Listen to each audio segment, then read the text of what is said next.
Picture this, a bustling African marketplace, vibrant colors everywhere, the air thick with the scent of spices and the chatter of 1,000 voices. But there's something else, something unseen, lurking in the shadows. Welcome to a world where reality and myth intertwine, where the spirits of old still walk among us.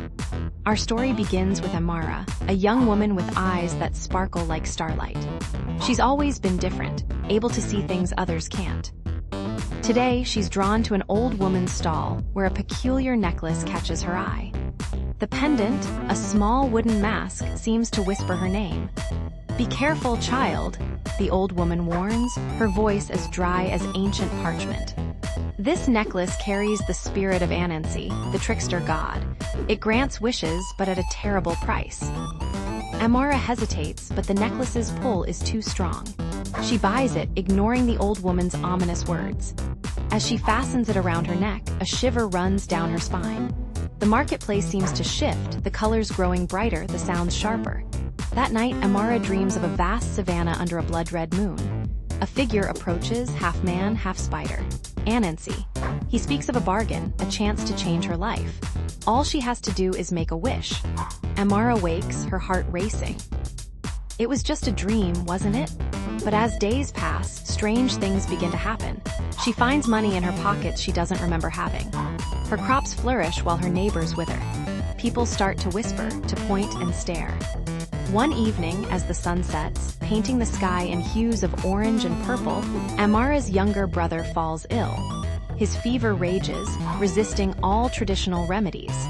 In desperation, Amara clutches the necklace and wishes for his recovery.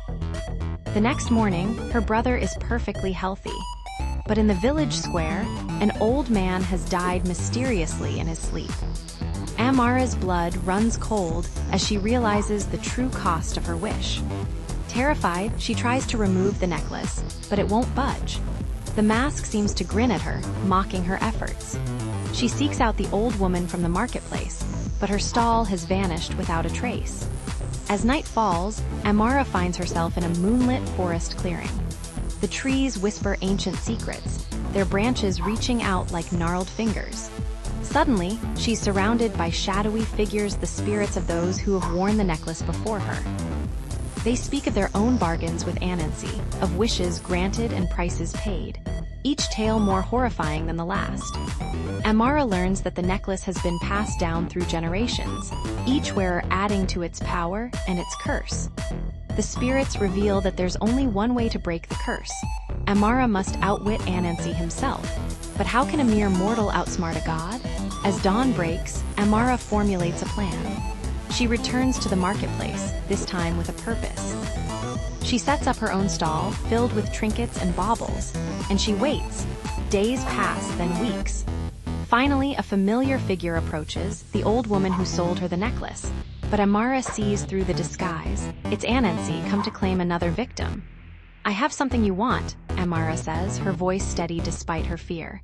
She holds up a small mirror, its surface rippling like water. This mirror shows the future. But be warned, once you look, you can never look away. Anansi's eyes gleam with greed. He reaches for the mirror, but Amara pulls it back.